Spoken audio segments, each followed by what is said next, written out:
জেনে বুঝে রিবা সুদের 1 দিরহাম খাওয়া, এটা 36 বার জিনা করার থেকেও নিকৃষ্টতম কাজ। দিরহাম রিবান ইয়াকুলুহু রাজুলু ওয়া হুয়া ইয়ালামু আশাদ্দু মিন 36 জিনা। জেনে বুঝে রিবা সুদের 1 দিরহাম খাওয়া, এটা 36 বার জিনা করার থেকেও নিকৃষ্টতম কাজ। একবার জিনা কত খারাপ, একবার জিনা করলে তাকে হাদ প্রমাণ যদি হয়ে যায় জিনা করেছে, এদেরকে রজম করে দিতে হবে। যদি বিবাহিত হয় এদেরকে মেয়ের পাথর মেরে এদেরকে হত্যা করতে হবে, আর যদি বিবাহিত না হয় তাহলে এদেরকে 100 কোড়া মারতে হবে।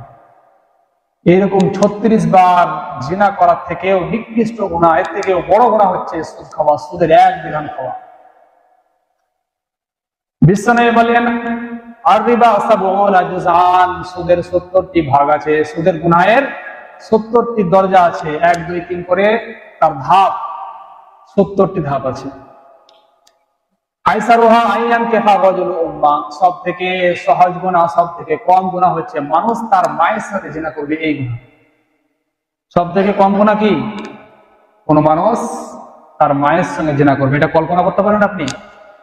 আপনার মায়ের সঙ্গে আপনি গুনাহ করবেন, জিনা করবেন, এটা কল্পনা করা যায়?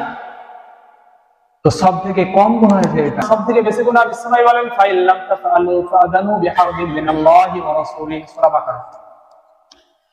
তোমরা যদি এই সুদ থেকে ফিরে না আসো, তোমরা আল্লাহ আল্লাহ রাসূলের সঙ্গে যুদ্ধ ঘোষণা শুনে রাখো।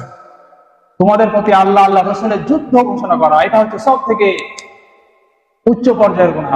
আল্লাহ আল্লাহ রাসূলের সঙ্গে যুদ্ধ করা যাবে তো নাকি? আল্লাহর সঙ্গে পারা যাবে না? আল্লাহ তো অনেকদিন থেকে পৃথিবী চালাচ্ছে, আসমান চালাচ্ছে, এবার নিশ্চয়ই একটু বুড়ো হয়ে গেছে, তাই না? আল্লাহর সঙ্গে যুদ্ধ করা যাবে না? যাবে না? সম্ভব? পুরো গ্রাম, এলাকা, শহর, দেশ, সারা পৃথিবীর সকল মানুষ মিলে যদি আল্লাহর সঙ্গে যুদ্ধ করা যায়, সম্ভব আল্লাহর সঙ্গে যুদ্ধ করে পেরে ওঠা? কখনোই না। তো যারা সুদ খাবে তাদেরকে বলা হচ্ছে তুমি শুনে রাখো, আল্লাহ তাআলা এটা কোরআনে বলছেন, এখানে কোনো সন্দেহ করার জায়গা নেই। তোমরা আল্লাহ আল্লাহ রসুলের প্রতি যুদ্ধ ঘোষণার জন্য তোমরা প্রস্তুত থাকো। আল্লাহ রসুল তোমাদের প্রতি যুদ্ধ ঘোষণা করেছেন।